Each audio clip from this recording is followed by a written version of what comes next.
Hello students, आज मैं आपको मक्का में जो लीफ ब्लाइट्स आती हैं, पर्णअंगमारी जिसे बोलते हैं, उसके बारे में बताऊंगा। देखिए, जो लीफ ब्लाइट है मक्का में, मेज़ में, उसमें 4 या 5 पैथोजन इन्वॉल्व होते हैं।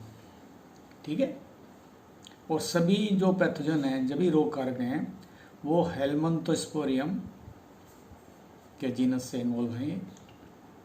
इनकी स्पेसीज डिफरेंट हैं। ठीक है, जैसे हेलमिंथोस्पोरियम टर्सिकम है, हेलमिंथोस्पोरियम मेडिस है, हेलमिंथोस्पोरियम कार्बोनम है, ठीक है, हेलमिंथोस्पोरियम रोस्टेटम है और हेलमिंथोस्पोरियम सेटाइवम है। ये 5 जातियां जो हैं हेलमिंथोस्पोरियम की, मेज़ में, मक्का में पर्ण अंगमारी की बीमारी कॉज करती है। लेकिन इन 5 में भारत में अभी तक जो पहली 4 हैं, कौन सी? सबसे पहले टर्सिकम, मेडिस, कार्बोनम और रोस्टेटम, यही देखने को मिली है। ठीक है, और इनमें से भी जिनका आर्थिक महत्व है बीमारी का, सिर्फ 2 ही हैं। एक तो हेलमिंथोस्पोरियम टर्सिकम और हेलमिंथोस्पोरियम मेडिस। तो इनके बारे में मैं आपको बताऊंगा। देखिए, हेलमिंथोस्पोरियम जो जीनस है, इसका नाम बदलकर अब चेंज हो गया। इसका नाम ड्रेक्सलेरा, DRECHSLERA, ड्रेक्सलेरा। ठीक है, एक साइंटिस्ट थे शूमेकर, उन्होंने 1959 और 1962 के बीच में हेलमिंथोस्पोरियम का नाम बदल के ड्रेक्सलेरा कर दिया था। ठीक है, अब जो पहली बीमारी है इसकी, पहला पैथोजन बताया मैंने, नाम कौन सा बताया? हेलमिंथोस्पोरियम टर्सिकम। तो बीमारी कौन सी हुई? मक्का की टर्सिका पर्ण अंगमारी, यानी टर्सिका लीफ ब्लाइट ऑफ मेज। इसके बारे में बताऊंगा आपको।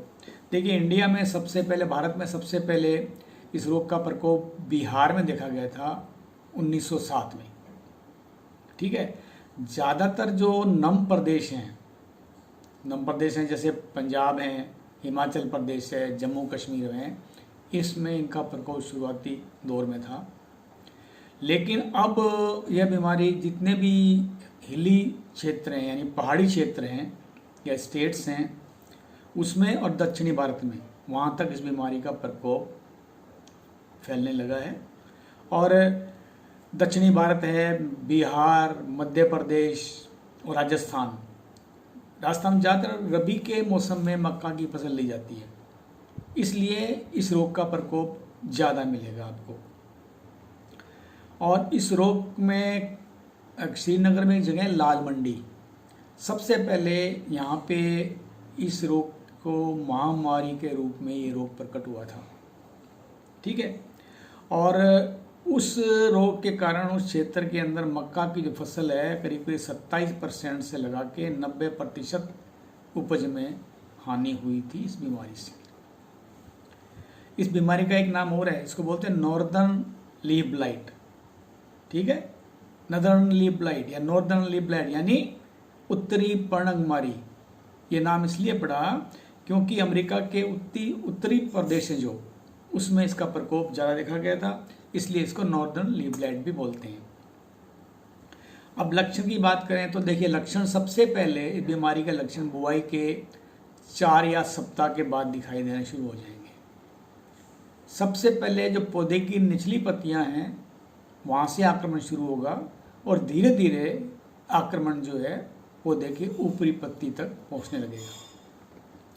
शुरुआती अवस्था में जो लक्षण होंगे पत्तियों पर, वो धब्बे लंबे होंगे, दीर्घाकार होंगे या नाव के आकार के होंगे, और इनका रंग जो है वो गहरे हरे से लेके और कत्थई रंग के रूप में हो सकता है। ठीक है, और इनका आकार जो धब्बों का है वो 15 सेंटीमीटर तक लंबे और 4 सेंटीमीटर तक वो चौड़े हो सकते हैं। अब निचली पत्तियों से धीरे धीरे ये धब्बे ऊपर वाली पत्ती पे आते हैं और धीरे धीरे पूरे पौधे पे इस रोग का आक्रमण होता है और पत्ता जो है पूरा भूरे रंग में परिवर्तित हो जाता है। ऐसा लगेगा आपको कि पौधा दूर से कि पूरा पौधा झुलस गया है। और प्रारंभिक अवस्था में ज़्यादातर ऐसा लगेगा कि ये पाले से ग्रसित है, लेकिन वो एक्चुअल में इस बीमारी से ग्रसित है। ठीक है। अब रोगग्रसित जो पौधा है उस पे बूटे बहुत कम लगेंगे, छोटे लगेंगे और जो दाने लगेंगे उनका जो भार कम होगा। तो नेचुरली जो सिट्टे हैं वो हल्के होंगे एज कम्पेयर टू जो हेल्दी सिट्टे हैं उनके अनुपात में। ठीक है। अगर ये आखिर तक रोग चलता है तो आमतौर से देखा गया 30% 30% तक इस रोग से हानि हो सकती है उपज के अंदर। ठीक है।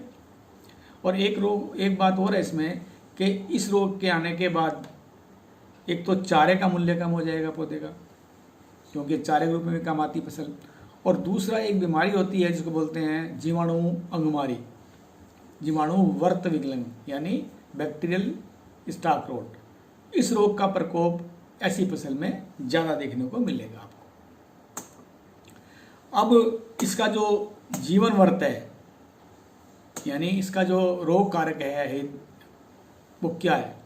मैंने पहले बताया कि आप इसका जो पैथोजन है वो हेलमिंथोस्पोरियम टर्सिकम है। ठीक है, या ड्रेसलेरा टर्सिकम है। इसकी जो फैमिली है, इसकी जो क्लास है, देखिए डिवीज़न तो इसका यूमाइकोटा, ठीक है, और क्लास कौन सी है इसकी? हाइपोमाइसिटीज। और ऑर्डर इसका हाइपोमाइसिटिलेज। और फैमिली कौन सी? डिमेशिएसी। और जीनस क्या हुआ? ड्रेसलेरा। और स्पेसीज क्या हुआ इसकी? टर्सिका। ठीक है, ये क्लासिफिकेशन एक साइंटिस्ट थे हॉक्सवर्थ और उनके जो साथी थे उन्होंने दिया था 1983 में। ठीक है। अब इसकी जो बात करते हैं दूसरी जो अंगमारी है, कौन सी है दूसरी? मेडिस पर्ण अंगमारी, मेडिस लीफ ब्लाइट ऑफ मेज। ठीक है,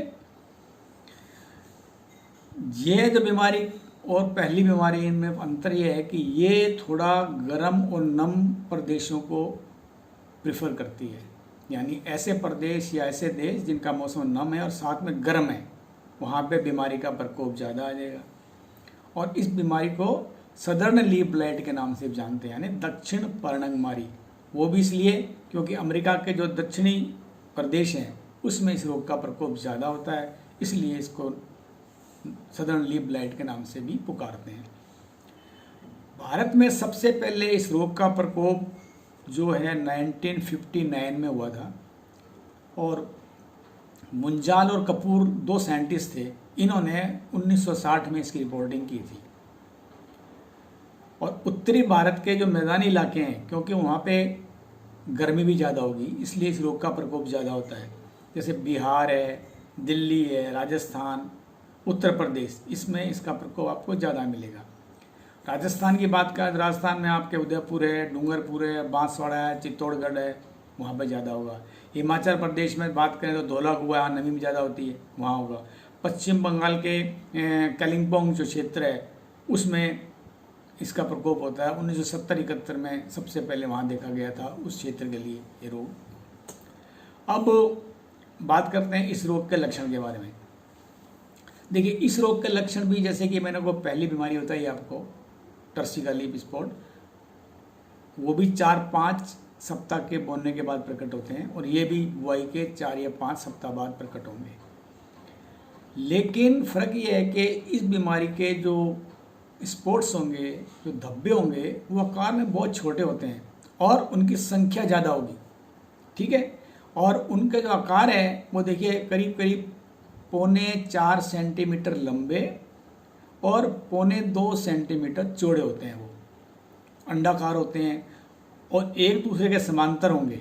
रंग इनका भूरे से कत्थे रंग का हो सकता है, और टारगेट लाइट या कह सकते हैं इसको जोनेटेड स्पॉट होते हैं ये। इनका जो किनारा धब्बा होगा वो ज़्यादातर आपको भूरा या बैंगनी मिलेगा आपको। इसके धब्बे, मेटिस के धब्बे टर्सिका के धब्बे से ज़्यादा क्लियर होंगे, स्पष्ट होंगे, संख्या में ज़्यादा होंगे। ये इन दोनों फर्क है, और इनका रंग भी डिफरेंट होता है उससे। ठीक है, बाद में क्या होता है, धब्बे आपस में मिलने लगते हैं और मिलकर क्या करेंगे, पूरे पौधे की पत्तियों पर भूरे रंग की धारियां बन जाती हैं।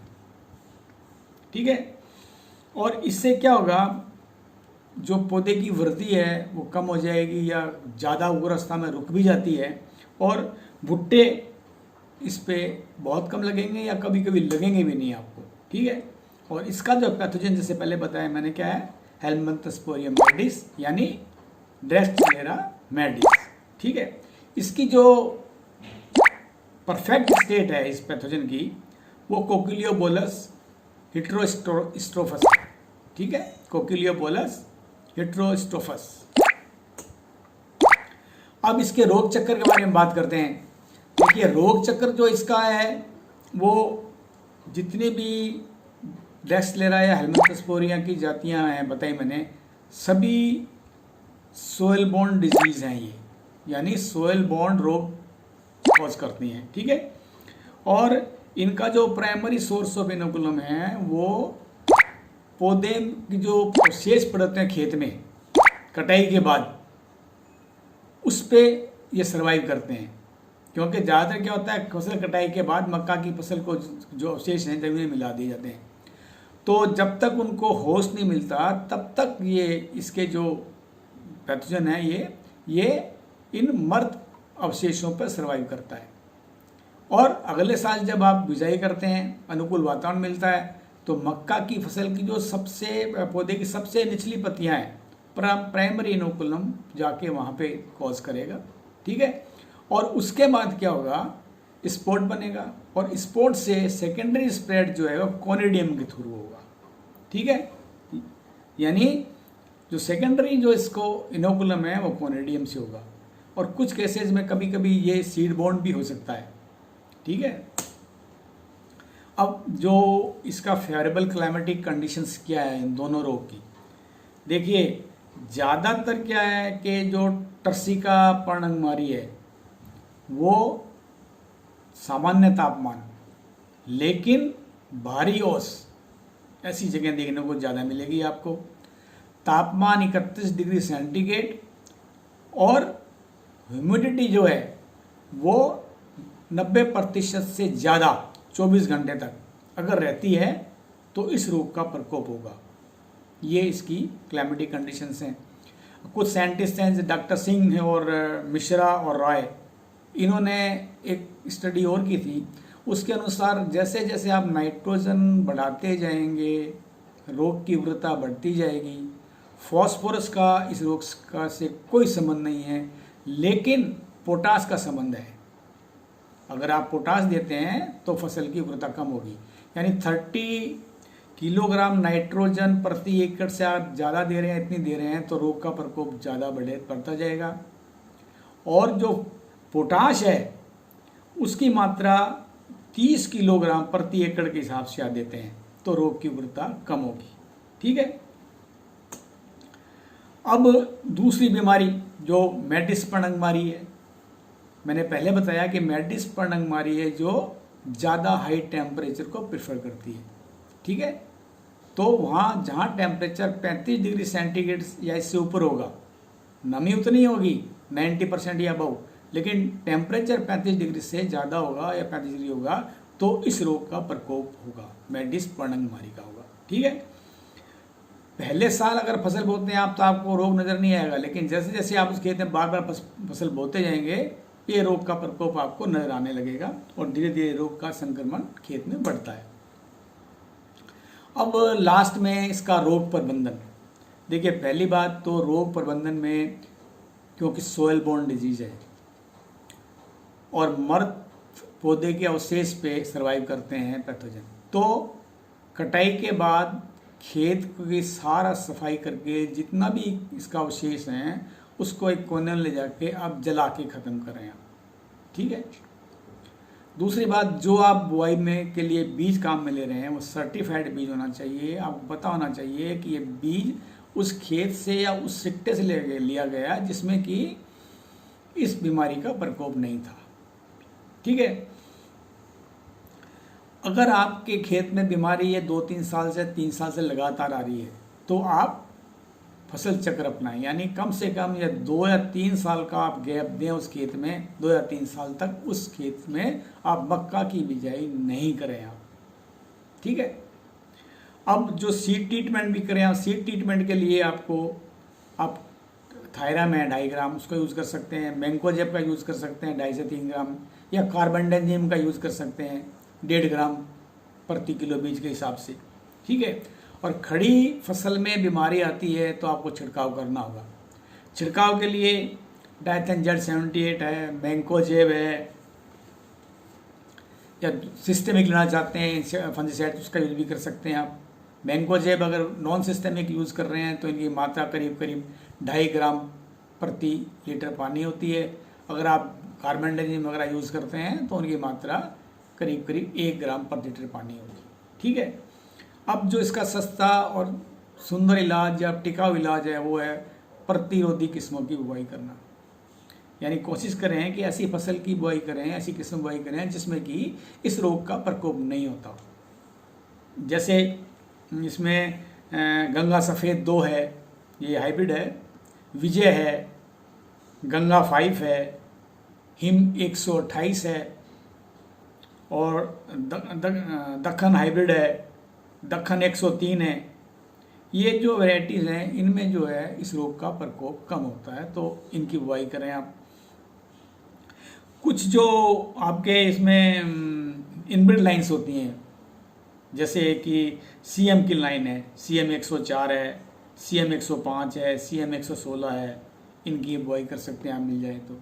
लेटेस्ट वैरायटी के बारे में आप कृषि विभाग से या आपके क्षेत्र के अंदर जो अनुसंधान केंद्र है वहाँ से आप पता करें कि कौन सी वैरायटी आजकल इसके लिए अनुकूल पाई गई है। ठीक है। धन्यवाद।